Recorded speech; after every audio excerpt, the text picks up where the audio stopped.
first up, you're just mentioning him right there. George Hill had some comments about his, joining the Cavaliers. Yeah. Interesting. I want to hear your take on this. Let's take a listen real quick.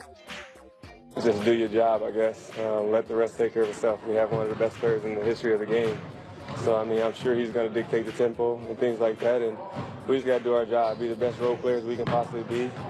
He's the Batman, and we got to be all Robin. So we got to figure it out. So that last part of that, he's the Batman, we have to be Robin. Right.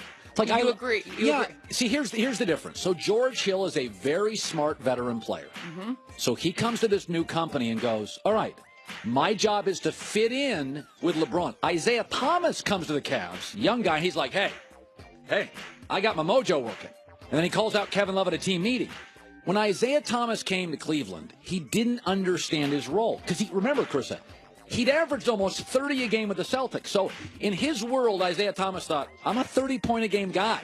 LeBron's a 20. LeBron and I. George know your role, the expression that's ever used? George Hill is like, I'm actually a better player than Isaiah, but I understand what I am with LeBron. Isaiah came in off Boston and thought, I'm shorter than LeBron, but I'm as equal as an offensive player. And it's like, no, be self-aware. George Hill is self-aware of what he's going to be asked to do. And in turn, you'll have success. I mean, all jokes aside, I make this analogy all the time when I was on Extra with Mario. I'm like, Mario's the star, and I'll be the supplemental player. Like, I'm not here to be Mario. I'm not here to be whatever. I didn't even know half the time what we were talking about. I'm just happy to be there. But the point is, like, if you're going to try to come in and take the shine away, it's going to be a problem.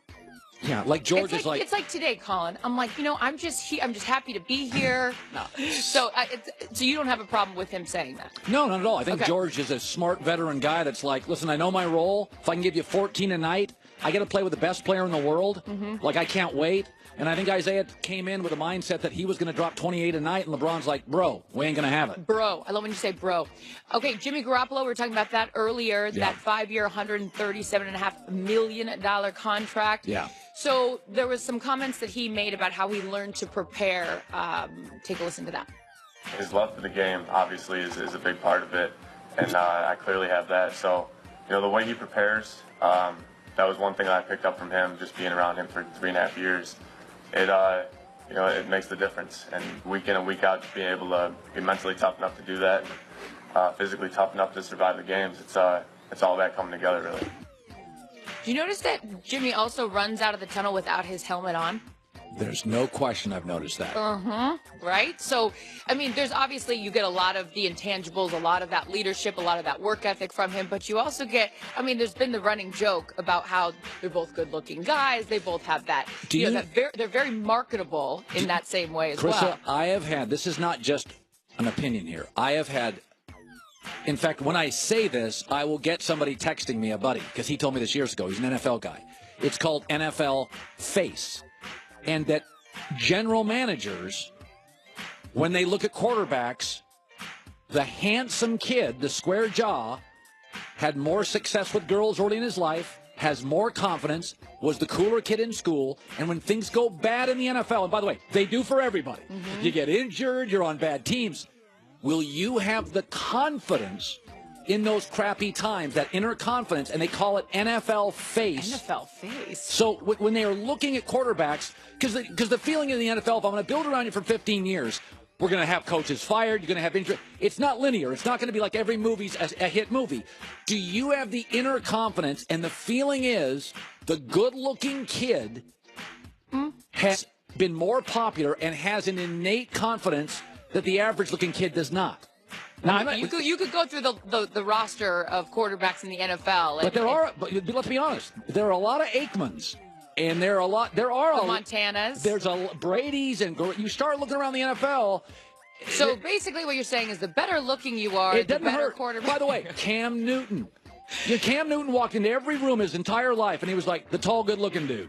You don't think that confidence manifests itself over time in sports? I think it does. Well, we'll see what Jimmy does in San Francisco. Okay. You were also talking earlier about fun. Yeah. I know you're hot on the Lane Johnson take on the Patriots, but Gronk who has more fun than him? I like Gronk. Okay, so there was all that conversation about whether he was going to leave football. He was asked the question after the Super Bowl. We know what he did when they lost last Super Bowl. He went and partied. So, right. whatever. In this particular situation, there was rumors that were out there if he was going to go into Hollywood, be an actor.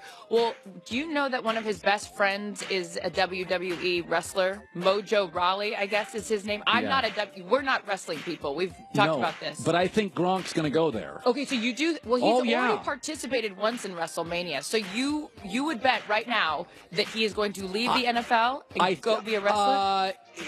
I think he may play for one more year. But, I mean, listen, there's certain guys that, like, Rock. Look at The Rock. Rock just looks like a movie star. John Cena.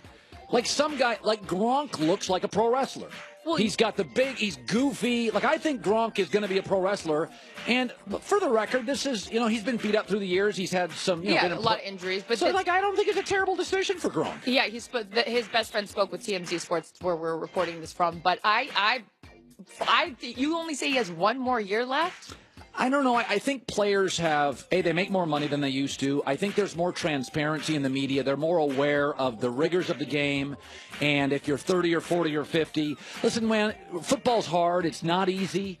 And I think for these guys in the trenches and these guys, I think football players are smarter than they've ever been. And some of them are like, listen, man, I got $28 million in the bank. I'm not private jet guy or your new furniture, new house guy. I live a pretty simple life. Why not get out? Well, there's no doubt that no matter where he goes next, he's going to have success on some level because he's highly entertaining. I just still think he's got enough in the tank, even despite the injuries he's dealt with over the years. I think he's too big of a talent to just hang it up quite yet. But anyways, that's what's happening. That's the final headline. And it's all yours, Phil. Carissa Thompson with the news. Well, that's the news. And thanks for stopping by. The Herd Live.